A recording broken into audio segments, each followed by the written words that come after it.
How did a commercial pilot leave his secure career to create more impact in our world? Well, we're about to find out. Join me and Nathan Seaward for a conversation that will shed light on what it actually takes to shift careers to create a more meaningful and impactful business. In this episode, you'll learn Nathan's #1 value for creating impact, a fun exercise to help you uncover your next step, a powerful tip to help you create clarity, and the intersection you need to look at in order to find your purpose. Nathan Seaward's self-discovery took him from pilot to coach, and now he teaches his clients to do the same. Nathan Seaward enjoyed a successful 16-year career as an airline pilot before becoming a personal coach and host of the Nathan Seaward Show. He believes through the process of self-discovery and self-mastery that entrepreneurs can change the world whilst creating extraordinary lives for themselves and their families. Nathan supports entrepreneurs to create game-changing businesses that help people and the planet in new and innovative ways. From being a successful entrepreneur in the food industry to leaving at the height of his piloting career to serve others, Nathan always lives at the edge of his comfort zone, taking on new and challenging things in service of being his best self and serving the world. Today's episode is proudly sponsored by How to Conquer Your Bullshit with CPR, which is my free training that's going to help you bring your message to the masses. If you know you're here to lead your purpose, I highly encourage you to sign up for the free training at rubyfremon.com/CPR. Now, whether you're new to this podcast or you're a loyal thought leader, please make sure you take a moment to download a few episodes and drop a rating and a review on iTunes. And if you do so, please take a screenshot and send it to me on social media at I am Ruby so I can thank you and send you virtual hugs. Now it is time to uncover what it actually takes to shift careers and create an impactful business with Nathan Seaward.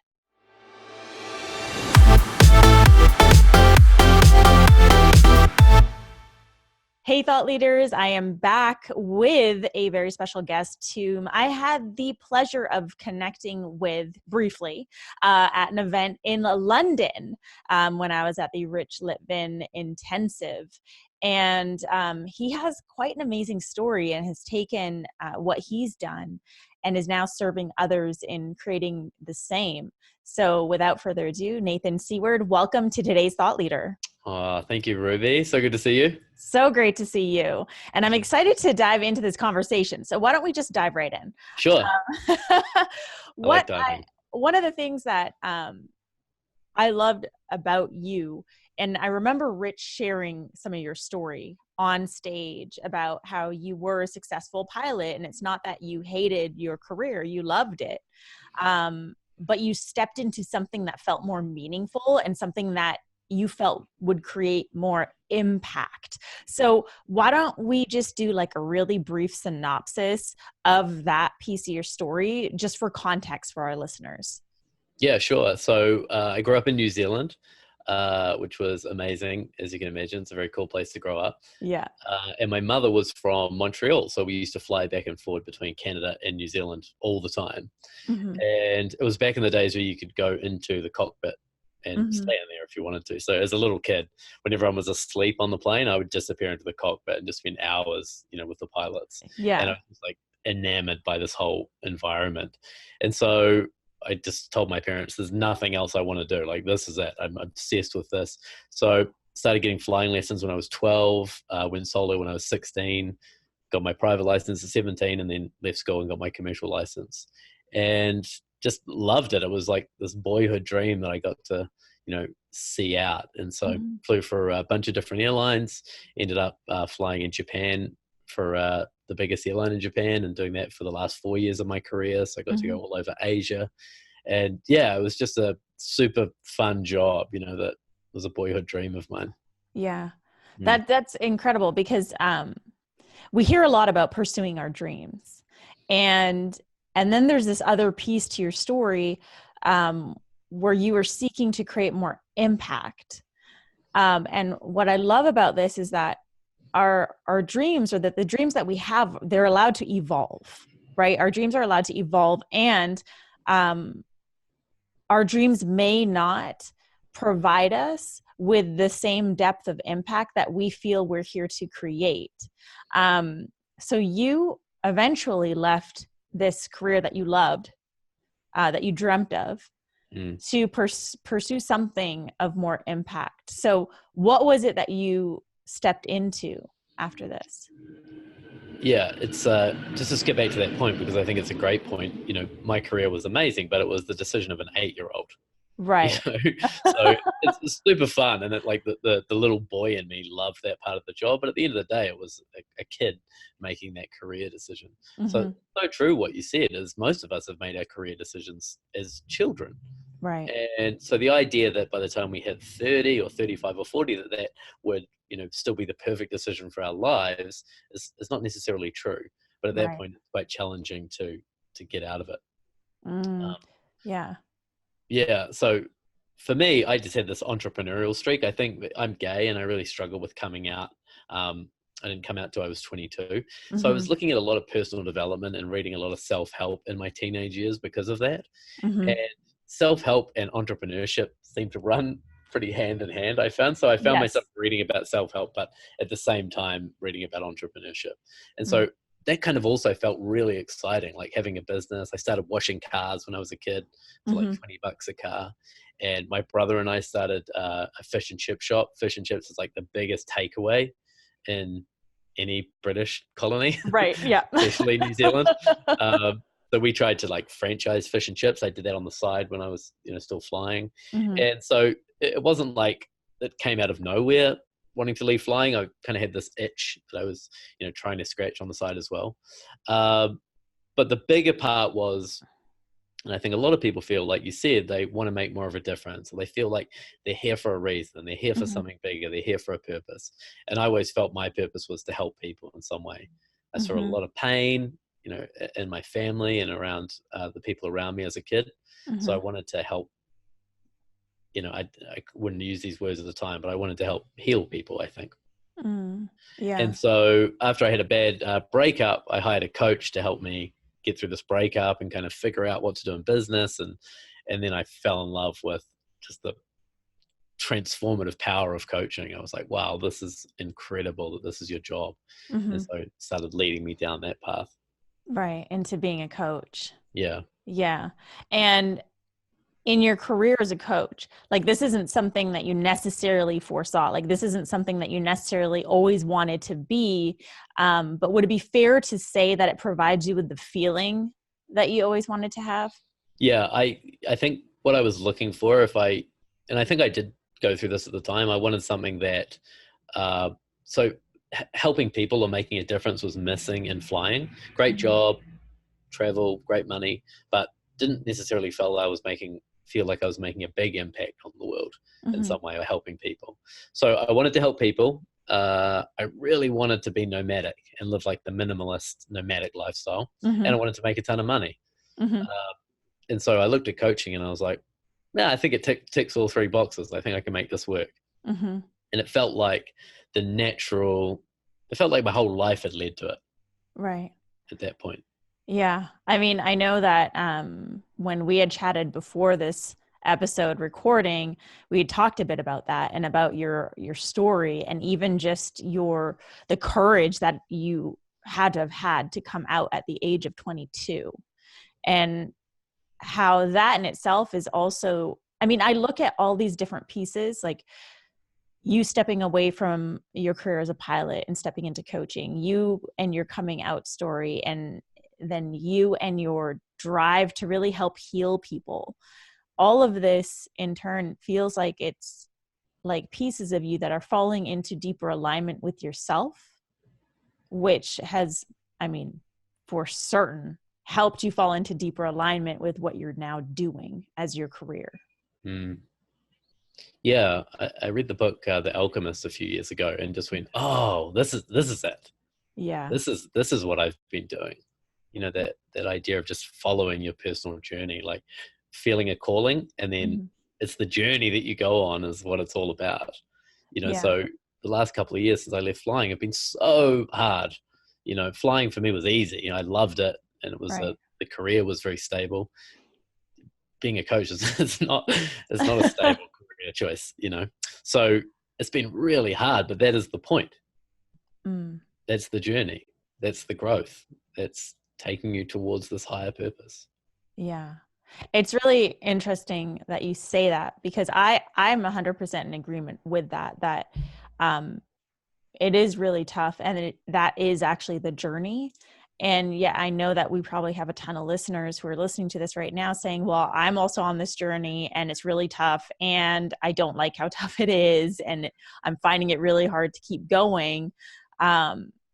What is it that really keeps you going in this direction of deepening your alignment, of falling into the thing that you know you're destined to do, the thing that's going to give you the biggest impact? Like, what is it that keeps you going? I mean, I think there's days I don't want to keep going. You know, there's still days where I'm like, oh man, like, am I crazy? Like, is this crazy? You know, I think I was thinking this either last night or this morning. I was like, man, my life is completely different to my friends. You know, we used to all my friends were pilots.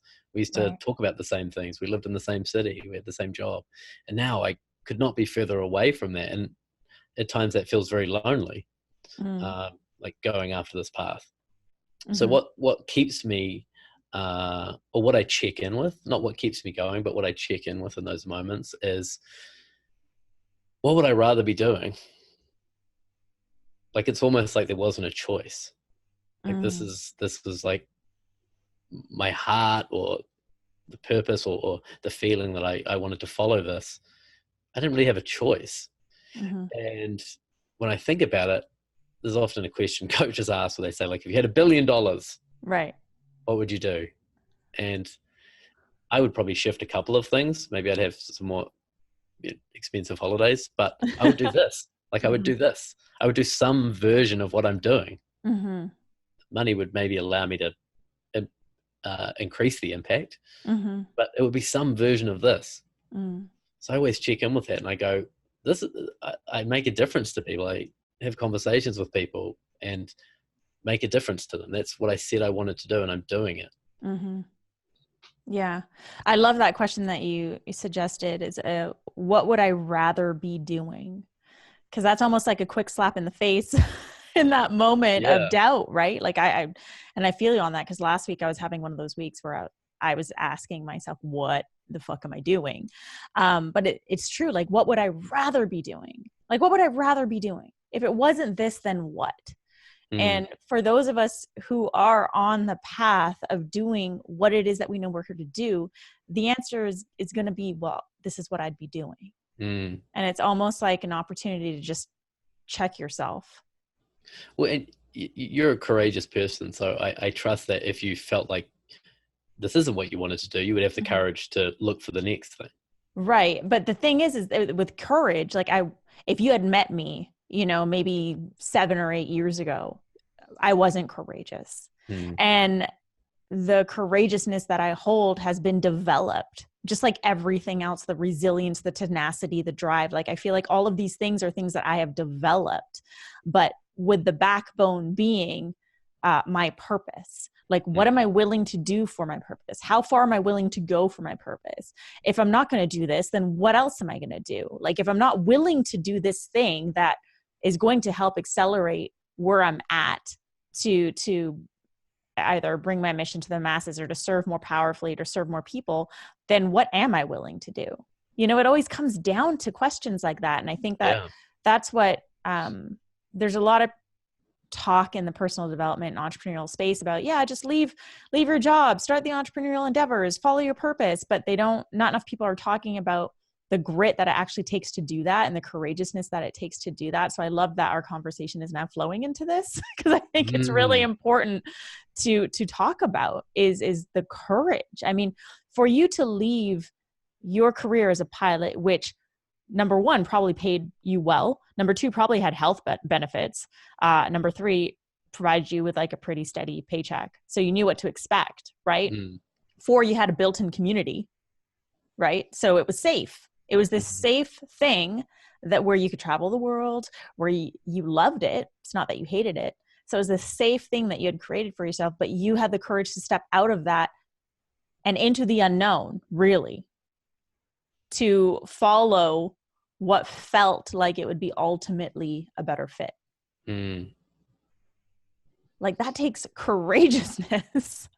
Yeah, I mean, it took a ton of courage. I mean, and right up to the last second. Well, even now, but I remember, the job was great, and I was still kind of dying inside, Right. and it was a great job. And the reason I ended up in Japan, it was like, oh, maybe if I lived in Japan and flew for this airline, it would be better.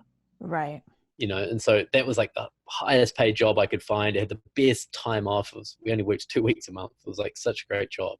And even then I was like, yeah, man, I've kind of done it. Like, do I want to do another lap around the planet in an airplane? Do I want to do another one? Do I want to fly to another destination? It's just, more wasn't the answer. Right. And so, I think that's the moment you come to, is like, what's scarier, staying and doing this and kind of sort of dying inside, or trying something and, maybe it works and maybe it doesn't. Right. Yeah. And so, can I keep talking about this? Yes. You have to sound this? Yeah. So a couple of things that, so there's a video online at a EverCoach event where Rich Litvin coaches me from the stage. And a lot of people that reach out to me is because they've seen this video. And Rich calls on me from the stage, and we'd been speaking a bit beforehand. And he said, so what are you dealing with? And I said, well, I can't figure out if I want to stay as an airline pilot or become a coach full time. He goes, it's easy. We'll just flip a coin. And I was like, and the whole audience just went, whoo. Everybody went, oh, this is interesting. Right. Yeah. And so he goes, simple. Anyone got a coin? And then he got a coin from someone out of the audience. And he goes, if it lands on heads, you stay flying. And if it lands on tails, you become a full-time coach. And I was like, okay. And so he flipped the coin, and there's like 250 people in the room. Everybody's like silent. And he puts it on his hand, and he goes, Nathan, what are you feeling? And I said, I'd be devastated if you said I had to stay flying. And he goes, good, we don't have to look at the coin. Wow. And the whole point of that exercise is you really know the answer. Even if you say, oh, I'm not sure what to do, you actually know deep down. And so I knew. So that was in September.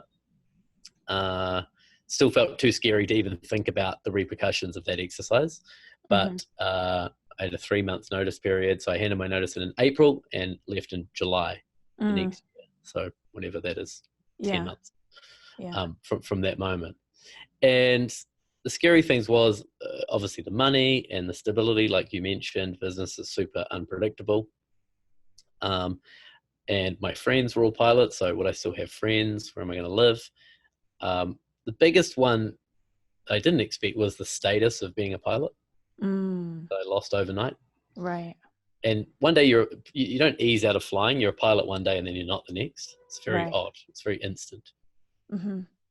And I didn't realize that, at a party, if I said, oh, I'm a pilot, and people go, oh, that's interesting. Who do you fly for? It starts a conversation. And people assume you're kind of intelligent to some level, that you make some kind of money, that you're responsible. You have all these things that are spoken for you, which I've been flying since I was a kid. So I didn't know that was there. And so then when you tell someone you're a life coach at a party, the conversation is very different. It goes in a very different direction. So it took me so long to get used to that new identity, or not having this profession that spoke for me. Right. Which triggered a whole bunch of growth in itself. Yeah, because we all, whether, to our listeners, whether you're aware of it or not, like, you're carrying these identities, and so much of our identity can be tied into what we do for a living. And it can be tied into our jobs. It can be tied into our achievements, our accolades, what we've accomplished in the past. And then to all of a sudden shed ourselves of that identity and step into a new one that is unfamiliar. It's like putting on a whole new outfit you've never tried on before. You have no idea how it's going to look or feel.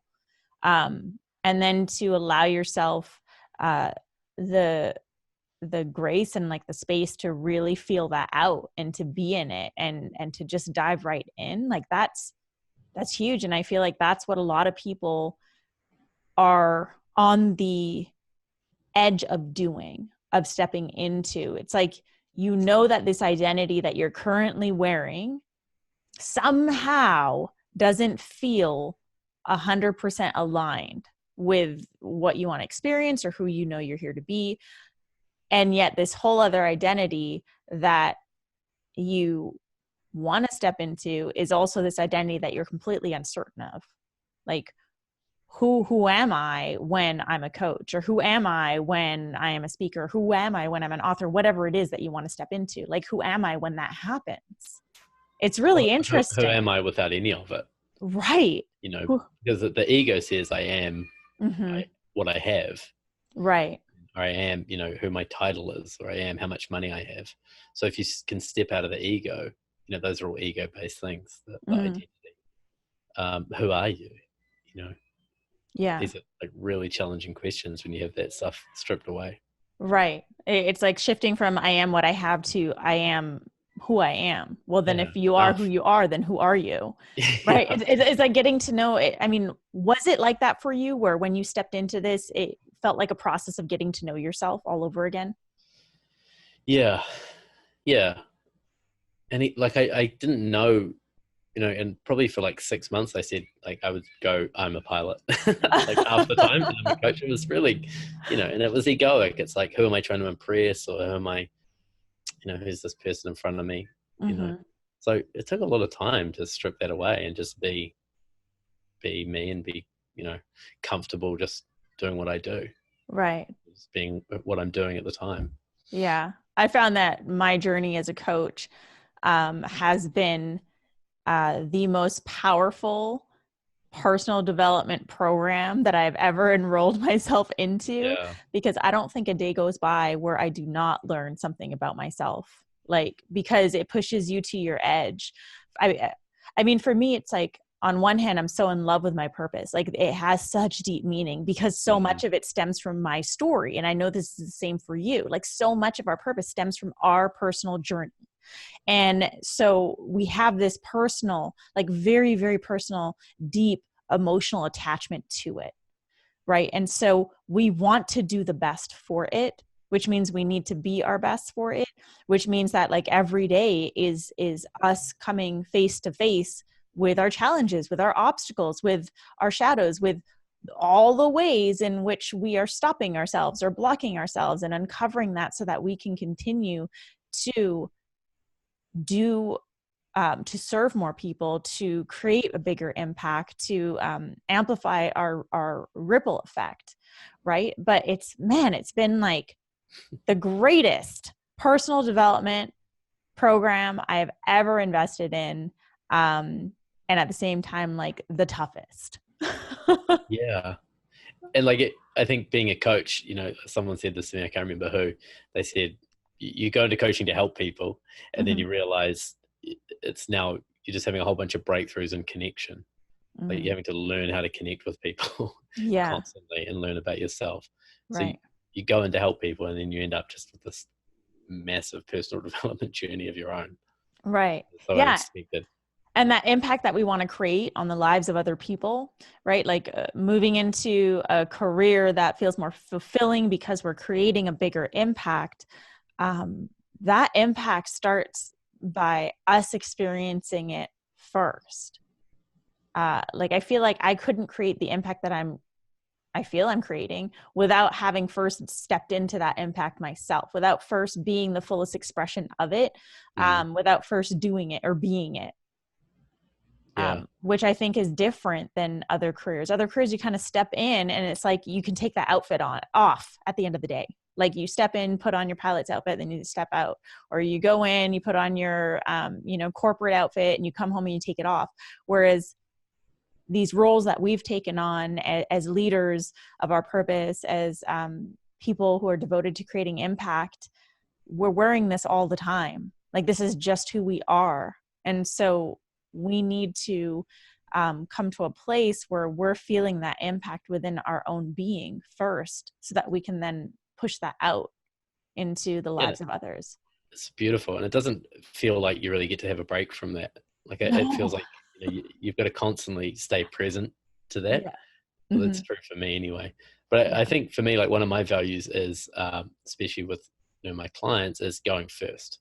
I always Mm. want to go first, and Hmm. so that comes back to the courage piece, and having courage is like, that's what I pride myself on. Is I have courage. Hmm. I'm very reliable to do the scary thing, Hmm. whatever that is. But Yeah. it's so I can show people, look, like, I'll go first to show you. Yes, I'm Yeah. scared. I have a ton of fear, and I've just become really comfortable with the discomfort of it. Hmm. Yeah. Yeah, I you do love it enough that. times. It's like the number one value for creating impact, going first. Yes, exactly. That's a good way to put it. Yeah, because how can we create the impact that we want to create um, with what you're here to do if you're not first actually doing it or expressing it or being it? Mm. And that's, I think, is one of the biggest differentiators between just having the job and like really stepping into our purpose and our mission. Oh man, you just gave me a flashback there of going, well, saying that you're like want to get into personal development, like when you're a pilot, Right. is so edgy. Like pilots are very, very conservative and very Mm-hmm. suspicious and very, I don't know, analytical. Mm-hmm. Not so woo woo, thankfully, probably. But when I started saying, "Oh yeah, I want to get out of this and I want to become a life coach and get Mm-hmm. into personal development, and I want to talk about spirituality and meditation and higher purpose," man, like just even owning that's what I wanted to do was like so challenging at the Yeah. time. I kind of wasn't present to it until you just said that, but now it just feels normal. We kind of talk about this all day, every day. Right. But back Yeah. then it was like, it was another form of coming out for me. Yeah. Yeah, it really is. It's about because we can't step into it if we don't fully own it. Right? It's kind of like dipping your toe in it and then retracting. Can't, yeah. It There's doesn't no work that point. way. There's no point It's like trying. once you serve your papers to say like I'm giving my notice, like it's done. There's no Yeah. toe dipping. Like you have to actually step all in, Yeah. So you may which as well. right, which Hmm. means you got to own it. And that's such a big piece of making these transitions, of stepping into a position of creating impact, of like you really have to own what it is that you're stepping into, what it is that you're feeling called to do. And if after you do it, you figure out this isn't what I want to do, cool, own that and move on to the next thing. But none of this would be possible without fully owning it before stepping into it. Yeah. Yeah. So now with where you're at and knowing what you know from making your transition, what would you say to someone, perhaps one of our listeners, who is in this space of like, I've got my job or I'm doing this thing and I'm feeling called to serve at a greater capacity. I'm feeling called to increase my impact. I'm feeling called to step into something different. Mm. What would you say to them? It's challenging because there's so many different angles you can take, right? And Mm-hmm. there's so many people in so many different places. Mm-hmm. When like the coin flipping exercise that I talked Mm-hmm. about, like I knew. So when Yeah. you know. So, again, it's hard to give generic advice, but start exploring it. So I'm a huge fan of experimenting. Mm-hmm. So a lot of people are like, just give up your job and go all in. I think that's Right. a little bit It's a little ridiculous. irresponsible. Yeah, it's a little irresponsible and it's not very realistic. It doesn't really help people. So I No. think experimenting a ton, like start Mm-hmm. doing mini experiments, because I don't think, like what was it for me? Going, oh, I kind of want to have a business. I kind of want to travel the world and I want to help people. Well, Mm-hmm. that's not very, still pretty ethereal, right? It's not Mm-hmm. very. But I had to start there. I didn't go, oh, I want to have this coaching business that have these products, and Right. you figure that out along the way. So you have to start figuring out, okay, I kind of have this feeling that I want to have an impact in my community, or I want to do something with food, or Mm-hmm. whatever the hint is, and then go out and experiment, try things. Don't Mm-hmm. try and solve the world's problems in your first go. Or like, Right. if you are really good at making soup, go and start giving away bowls of soup to your friends. Start trying to sell one bowl of soup, Right. whatever it is. Start small and experiment. Mm-hmm. And then the path starts to unfold as you Right. take those small actions. Yeah. Yeah. And that's so true. I mean, I think a lot of people wait for the clarity to land when in reality, clarity is created. The way that I was showing up and what I thought to be my mission and my purpose in my first year as a coach is totally different Mm, than what it is today, what I do today, the people that I serve today. But it is what it is today because I've allowed myself to explore and experiment yeah. and create that clarity and not feel like I need to be fixated on this one thing. Yeah, it's so true, isn't it? Because it's that idea of I've heard this story of following a GPS, right? Mm-hmm. You don't have to see the whole route. You just follow, turn left here, turn right here, turn Yeah. left here. Oh, that road's closed. We'll go straight ahead. Turn left. So you only have to know the next step, and Right. you don't know where it's going to end up. No. No, you Yeah, don't. I have no idea where I'm going to end up. Do you know where you're going to end up? no idea. I think like when I first started coaching, I was like, "Who wants coaching? Anybody?" Like a little lemonade stand. Right. Anybody Yeah. want coaching? Roll up, $1 for coaching. Yeah. And just whoever sort of came into my sphere got a whack full of coaching. Mm-hmm. And yeah, then I went down the path of men's work and wanting to do men's work, and then that didn't feel so aligned. And then pilots, I had a group coaching pilots for a while, and then that didn't feel that aligned. And then now now it's really fallen on entrepreneurship and creating impactful business, because again, that's kind of bringing all of my talents and experiences and passions together. Yeah. Yeah. And that at the end of the day is what we're all doing, right? If we allow ourselves that space to continue evolving, to experiment, to try new things, to explore, then eventually we're going to find that place where everything that we've experienced or done or achieved kind of comes to a head, and it creates like this alchemy for this work that we now do, that we now Mm, step into, right? And yeah. then that again is going to continue to change and continue to evolve as we continue to learn new things.